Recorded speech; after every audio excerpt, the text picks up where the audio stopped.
Bonjour, bienvenue dans le monde de la sorcière blanche. La magie commence ici.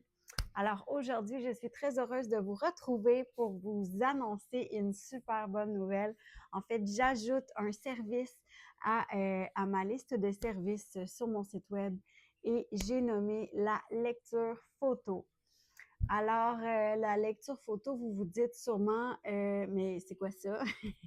Je vous explique. Alors, en fait, la lecture photo consiste à entrer en communication, si on veut, d'une certaine façon, à partir d'une photo d'un défunt. Et à partir de cette lecture photo-là, je fais de l'écriture automatique.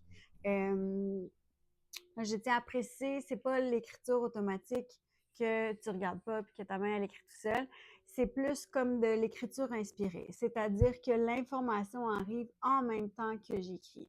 Je peux facilement écrire une page, deux pages sur la personne décédée à partir de la photo. Et je peux aller chercher toutes sortes d'informations comme son travail, ses hobbies, comment elle était la personne en tant que personnalité, où est-ce qu'elle a été enterrée, des détails très, très spécifiques et très précis comme ça. En fait, je dirais que parfois, il y a même plus de précision qu'en contact défunt. Pourquoi? Je ne sais pas pourquoi. En fait, pourquoi? Probablement parce que je vais chercher l'information toute seule au lieu d'attendre que le défunt me donne l'information. C'est-à-dire que quand je fais un contact défunt en présentiel, je travaille avec ma clairaudience, c'est-à-dire que moi, je canalise et je reçois l'information, tandis qu'avec la photo, j'ai l'impression que je vais chercher l'information, alors probablement c'est plus précis. Euh, c'est quelque chose que j'ai déjà proposé, par exemple, aux clients qui avaient des défunts qui étaient trop introvertis, qui étaient vraiment enfermés sur eux-mêmes, des gens avec qui on a essayé de faire du contact défunt, mais qui, ça fonctionnait pas. Ils voulaient pas parler. Des fois, des fois, c'est vraiment à cause de la personnalité de la personne. Des fois, ça peut être aussi parce que le défunt est occupé ailleurs. Mais généralement, c'est une question de personnalité. Les gens qui ont de la difficulté qui avaient de la difficulté à faire confiance à n'importe qui, ces choses-là. Bref, j'ai eu plusieurs fois l'occasion d'essayer la lecture photo avec des clients avec qui le contact des défunts avait moins fonctionné. Et à chaque fois, j'écrivais une page complète, deux pages sur le défunt et les clients étaient 100% satisfaits parce qu'en fait, il y avait énormément d'informations. Euh, voilà. Alors, la lecture photo, c'est également quelque chose qui est le fun pour quelqu'un qui est à distance. Alors, vous le savez, je fais pas de contact défunt en vidéo, pas parce que ça fonctionne pas, ça fonctionne très bien. Par contre, c'est beaucoup trop énergivore pour moi. Euh, un vidéo qui équivalerait sûrement à 4-5 contacts défunts dans une journée.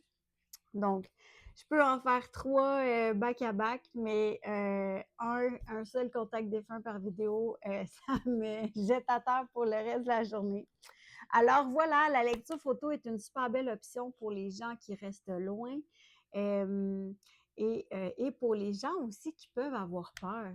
Il y a beaucoup de gens qui ont peur de ça, qui ont peur que les esprits viennent chez eux après. Alors bon, pour ceux qui ont peur, j'ai envie de vous dire, premièrement, c'est tout moi qui prends les risques dans cette histoire-là. Parce que moi, en fait, les vibrations sont très, très hautes, donc j'apparais comme une lumière de l'autre côté.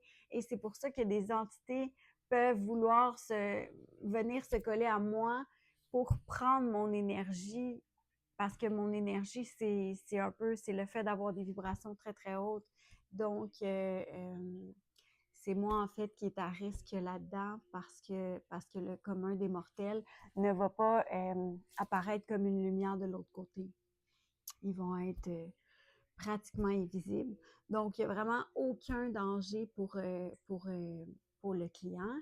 Et puis, je vous rappelle aussi que on fait des contacts défunts avec des proches décédés et non des meurtriers ou des démons, là. Donc, c'est ça. Puis comme je travaille avec le nom, on va vraiment chercher la personne, on appelle la personne à qui on veut parler. Alors bon, il n'y a aucun danger. Voilà. Mais si votre peur persiste, mais que vous avez envie d'essayer, mais que vous avez vraiment trop peur de venir me voir, ben maintenant, vous allez avoir la chance de pouvoir faire une lecture photo avec moi. Alors, la lecture photo, c'est quelque chose qui se fait à distance. Vous restez chez vous, vous m'envoyez la photo, on cédule un rendez-vous dans mon horaire, puis à ce moment-là, c'est comme si vous étiez là. Moi, je pars le chrono pour 45 minutes, 1 heure, et je fais la séance. Et après, je vous envoie toutes les pages que j'ai écrites sur votre défunt. Euh, ben voilà, en fait, la lecture photo, c'est comme ça que j'ai commencé à travailler avec l'invisible, c'est en faisant des lectures photos. Alors, mon Dieu, j'ai dû en faire à peu près 75 quand j'ai commencé. J'adorais ça et je demandais à tout le monde qui avait un défunt de près ou de loin à moi s'ils voulaient tenter l'expérience. Alors, les gens m'envoyaient une photo. J'avais même pas besoin du nom et j'écrivais là, tout ce qui me venait et je renvoyais à la personne et je demandais aux gens de me dire qu'est-ce qui faisait du sens, qu'est-ce qui en faisait pas. Et plus j'en faisais, plus ça faisait du sens. Et même allant des fois jusqu'à 100% de ce que tu as dit fait du sens. Alors, c'est super intéressant. C'est un super beau service que je tenais à vous offrir. Alors, voilà. Si jamais ça vous intéresse, vous avez juste à m'envoyer un petit texto, puis on prend rendez-vous. Alors, j'espère que la vidéo vous a été utile. C'était ton amie sorcière, pardon, qui veille sur toi.